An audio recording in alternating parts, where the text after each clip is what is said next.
cultura libre y Creative Commons. La idea hoy es que vieron que en la clase anterior, se trató el tema propiedad intelectual en una forma más amplia y hoy vamos a meternos al tema de derecho de autor, porque cuando estamos ya en el ámbito de lo que son las licencias Creative Commons, el paso previo para entenderlas es tener algunas nociones de derecho de autor. Vamos a tratar que es una clase amena, que no sea aburrida, que no esté... No vamos a hacer un repaso exhaustivo de la ley de derecho de autor artículo por artículo para nada, sino la idea es conceptualmente ir apropiándose de algunos conceptos que están en la base del derecho de autor y sobre todo de discusiones que hay, porque esto no es, como vamos a ver hoy, esto no es una cosa cerrada, que emana de la naturaleza sin más, ¿no? Sino que hay construcciones que cada ley de derecho de autor, cada reforma ha tenido inmensas discusiones y la va a seguir habiendo porque el derecho de autor va a seguir cambiando, evolucionando y adaptándose, ojalá, a los tiempos. Entonces, yo voy a empezar con la introducción más conceptual. Después vamos a hacer un ejercicio relacionado con derechos de autor y derechos humanos.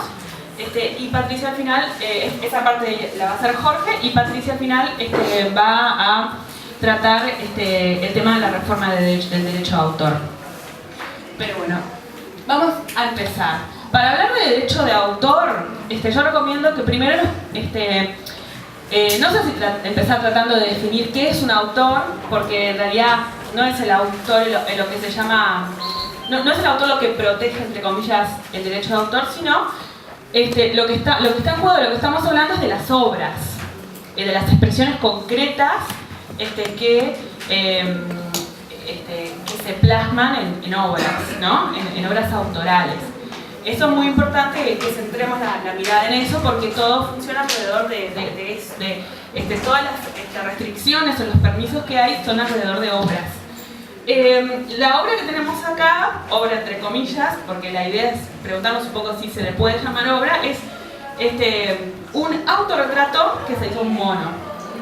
No sé, seguramente, no sé si todos conocen este caso, si les resulta familiar esta foto, porque se hizo popular en internet hace 2 o 3 años, me parece, y después volvió un poco a estar en debate. Incluso hoy en día estas fotos está siendo también el centro de una campaña de la Fundación Vida Silvestre. ¿Por qué? Porque hubo un debate en torno a si un mono puede tener derechos de autor, digamos, puede ejercer un derecho sobre una obra. Efectivamente, esta foto la sacó el mono, fue un autorretrato, una selfie, además tiene un efecto muy gracioso, y por eso se volvió inmensamente popular. Es una foto que sacó, es una mona en realidad, que la sacó jugando con una cámara de fotógrafo. Cuando esa foto empezó a circular ampliamente por internet y se hizo muy famosa, el fotógrafo empezó a hacer ciertos reclamos en torno al copyright. El dueño de la cámara, ¿no? Porque el fotógrafo era... El fotógrafo era el dueño de la cámara. Él decía, yo tenía la cámara preparada en el momento justo, estaba por sacar las fotos y los monos me la robaron y hicieron, ¿no? Y yo además era el único que estaba ahí, yo descubrí lo que había pasado, yo lo di a conocer. Todo un montón de acciones alrededor de la foto, pero la pregunta sigue siendo, ¿es una obra? O sea, ¿quién tiene los derechos de esta obra? ¿No? Esta discusión llegó a Wikipedia, porque Wikipedia también, un wikipedista subió esta foto a Wikimedia Commons, que es donde se almacenan los materiales multimedia que se usan en Wikipedia, hubo todo un debate, si esa foto había que bajarla, ¿no? Se la bajó, se la volvió a subir. La Fundación Wikimedia, en una reunión anual, terminó defendiendo que la foto debía permanecer porque está en dominio público. ¿Por qué? Porque no se puede considerar a un animal como sujeto de derecho de autor, sí de otros derechos, ¿no? Pero no del que hace derecho de autor, y por lo tanto lo que se produjo no fue una obra.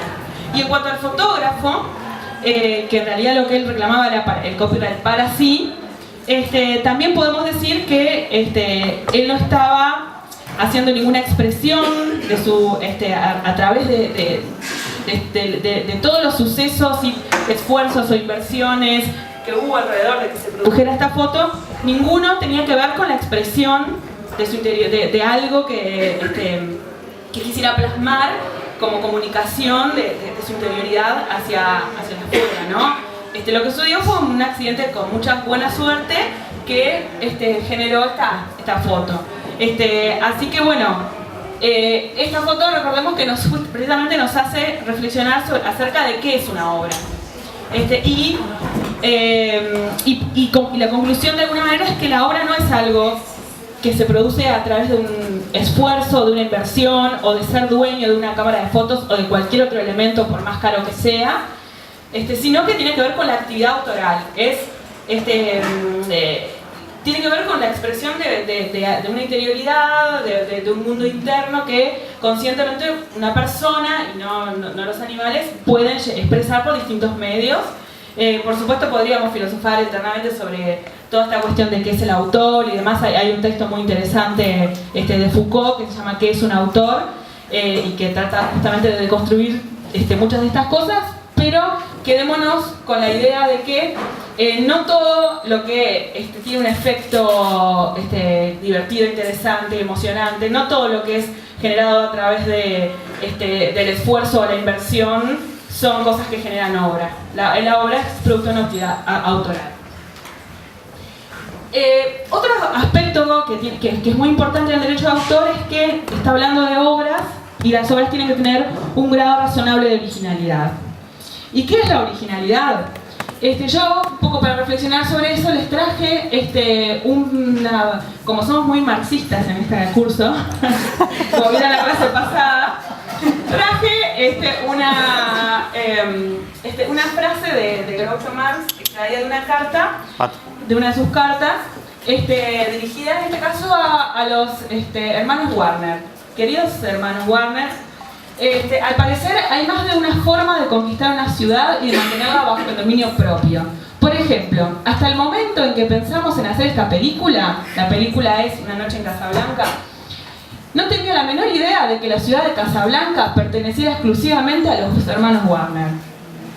Sin embargo, pocos días después de anunciar nuestra película, recibimos su largo y ominoso documento legal en el que se nos conminaba a no utilizar el nombre de Casablanca.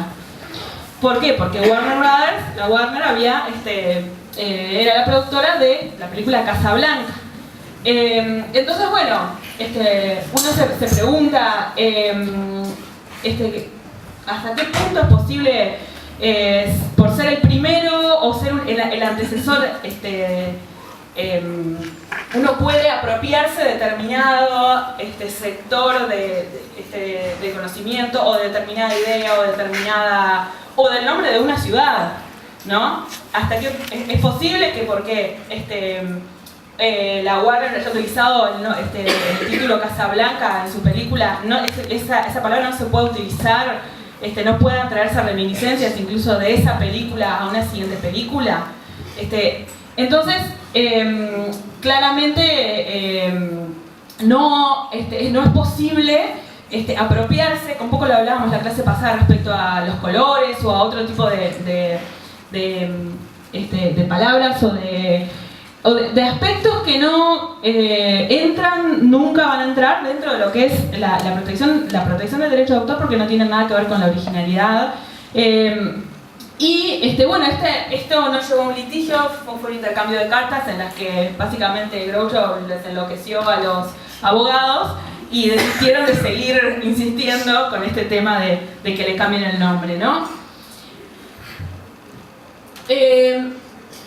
Esto sí, lo que les acabo de decir es importante, porque otra cosa que no tiene nada que ver con el derecho de autor es la protección de las ideas. El derecho de autor no comprende las ideas, las comprende solamente lo que la plasmación específica, concreta, en determinado soporte, por determinado autor, pero esas ideas pueden volverse a utilizar en otra, en otra novela, en otra película, en otro artículo. Uno puede opinar sobre esas ideas, puede ser crítico sobre esas ideas. Entonces sería muy absurdo que no se pudieran volver a utilizar. Sería muy absurdo que nadie pudiera volver a hablar o a crear algo en torno a Casablanca o a cualquier otro lugar del mundo, o que no se pudiera volver a crear en torno a determinado hecho o obviamente determinada idea. Entonces eso es bien importante, porque a veces también surge litigios que tienen que ver con la trama, con un argumento. Lo que tiene que haber para que se pueda llegar a alegar que hay un problema con el derecho de autor, tiene que ver con el plagio, con calcar o prácticamente, si no exactamente, prácticamente de un 100%, la obra que hizo otra persona y cambiarle el nombre, cambiarle la atribución, ¿no? Pero las ideas pueden utilizarse, reutilizarse y son de dominio público. Digamos, no entran nunca en la regulación de derecho de autor.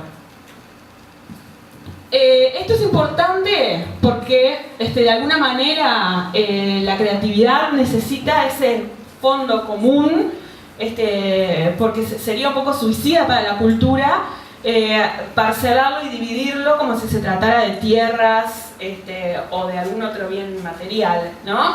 Jonathan Lethem, que es un escritor norteamericano, escribió un libro que se llama Contra la originalidad, y él dice que la apropiación, la imitación, la cita, la alusión y la colaboración sublimada forman una especie de sine qua non del acto creativo y atraviesan todas las formas y géneros en el ámbito de la producción cultural.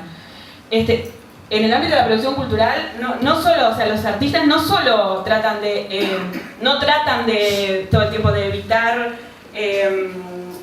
hacer cosas parecidas a los otros, sino que permanentemente se influencian los unos a los otros, hacen alusiones los unos a los otros, inscriben su obra en tradiciones, dialogan permanentemente. Es una parte, como dice esta frase, del sine qua non de la producción creativa. Por eso es tan importante que se le ponga un límite hasta dónde puede